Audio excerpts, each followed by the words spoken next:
Welcome back, Warriors! Today, we're delving into the thrilling world of Elite Warrior, an unforgettable, action-packed mobile game that defined early gaming for players worldwide. Get ready as we explore its story, gameplay, and the developers behind this classic.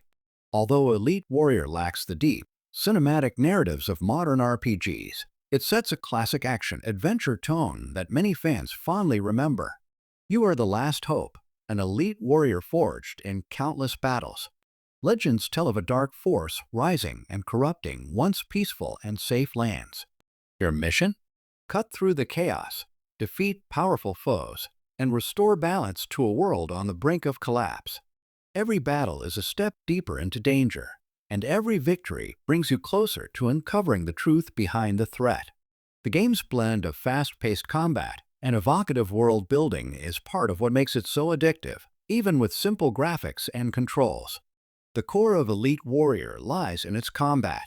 Players navigate their character through 2D environments and engage enemies with precise timing and tactical moves. Whether executing quick slashes, powerful combos, or dodging enemy attacks, every encounter demands focus and skill. Each version, like Elite Warrior 4, was praised for its fluid animations and challenging enemies that kept players coming back for more. Classic Java controls, simple directional buttons and action keys were all players needed to unleash devastating attacks and progress through levels. The game's design embraced the limitations of early mobile devices, transforming them into strengths by delivering smooth gameplay and instant action. The game wasn't widely documented like mainstream console or PC titles, but it earned a loyal following among fans of action games and Java classics. Today, it lives on in the memories of players who grew up tapping away on their old phones, seeking that next thrilling battle. So there you have it, Elite Warrior, a game that may not have blockbuster polish, but delivered pure, unfiltered action to mobile gamers around the world. If you've played this title or remember it from your old phone days, drop a comment below and tell us your favorite memories. Released in 2012, this game was developed and published by Gameloft, one of the most iconic mobile game studios of the Java era. Known for pushing the limits of what early mobile phones could handle, Gameloft created a racing experience that felt fast, stylish, and surprisingly deep for its time. Unlike many racing games, Ferrari GT3 doesn't focus on a traditional story with characters and cutscenes. Instead, the story is all about your personal journey as a driver. You start as an unknown racer, entering competitions around the world, building your reputation, and climbing the ranks to become a true Ferrari legend. The game's main mode, Career Mode, puts you on this path. As you win races, you earn money and fame, which allows you to unlock new cars and upgrade your existing ones. Step by step, you progress from basic models to some of the most iconic vehicles ever created by Ferrari. Ferrari boasts an impressive lineup of around 57 officially licensed cars, including classic models like the 250 Testarossa and modern vehicles like the Ferrari FF. Owning each car feels like a reward, symbolizing your progress and skill as a driver. The races take place across a variety of locations inspired by the real world. From the streets of Hong Kong to the beauty of Sydney to the legendary Ferrari Fiorano test track, each track offers a unique atmosphere and challenge. The gameplay is fast-paced and arcade-style, perfectly designed for mobile devices.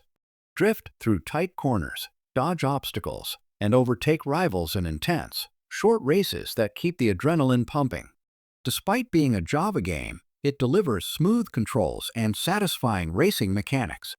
Another interesting feature is the inclusion of Ferrari encyclopedia tips within the game. These give players small bits of real-world information about Ferrari cars, adding a layer of authenticity and making the experience feel more connected to real automotive history. In the late 2000s, when mobile gaming was dominated by simple Java titles, one ambitious project stood out: Far Cry 2 Mobile. While the original Far Cry 2 on PCs and consoles was known for its fast open world and realistic gameplay, mobile version took a different approach, offering a compact, action-packed adventure designed for Java-enabled phones. Developed by Gameloft, a company well known at the time for bringing console-like experiences to mobile devices, Far Cry 2 Mobile was released around 2008. The company specialized in creating scaled-down versions of popular franchises. The game's story follows a mercenary sent into a fictional African country torn apart by civil war. Much like its console counterpart, the region is unstable, dangerous, and filled with rival factions fighting for control. Eliminate the notorious arms dealer known as the Jackal by tracking him down. This mysterious figure profits from the chaos by supplying weapons to both sides of the conflict. As the player, you navigate through hostile territories. You encounter enemy soldiers. You complete missions. You uncover pieces of the larger story. Despite being a mobile game, the narrative maintains a serious tone, focusing on themes of war, survival, and moral ambiguity. You are not a traditional hero, but rather a hired gun trying to complete a contract in a world where loyalties are constantly shifting. Another notable aspect is the mission structure.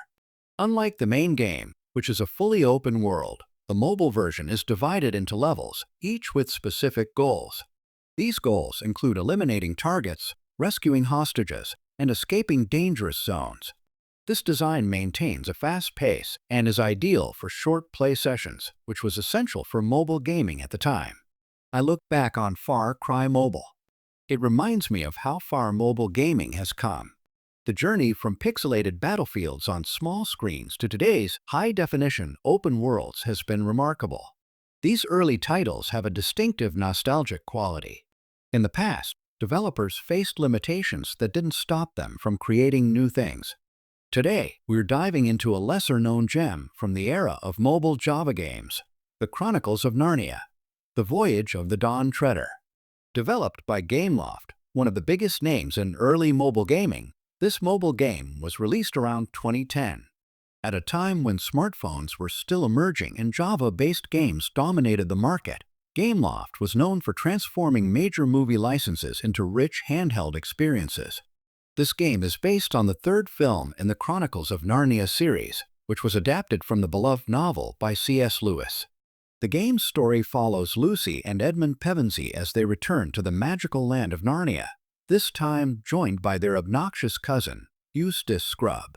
Together, they set sail aboard the legendary ship, the Dawn Treader, alongside King Caspian. Translating such a grand fantasy adventure into a small Java phone screen wasn't easy, but Gameloft surprisingly captured the spirit of the story. The game is a side-scrolling action-adventure game with light RPG elements. Players control multiple characters, including Caspian, Edmund, Lucy, and Eustace. Each character has unique abilities that add variety to the gameplay. Combat is elementary yet gratifying. You'll face off against a variety of enemies, ranging from sword-wielding foes to dark creatures corrupted by a mysterious green mist. As the difficulty increases, timing attacks, dodging, and using special moves becomes essential. Visually, for a Java game, it was quite impressive. The pixel art is detailed, with colorful environments and smooth character animations. Of course, it's limited compared to modern mobile games, but at the time, it delivered a cinematic feel within tight hardware constraints. The soundtrack and sound effects also help bring the world to life, even if they're relatively simple. They add a sense of adventure and mystery that fits perfectly with the Narnia universe. If you enjoyed this look back at classic mobile games, make sure to like the video, subscribe, and let us know in the comments what other Java or retro mobile games you'd like us to cover next. Thanks for watching, and we'll see you in the next video.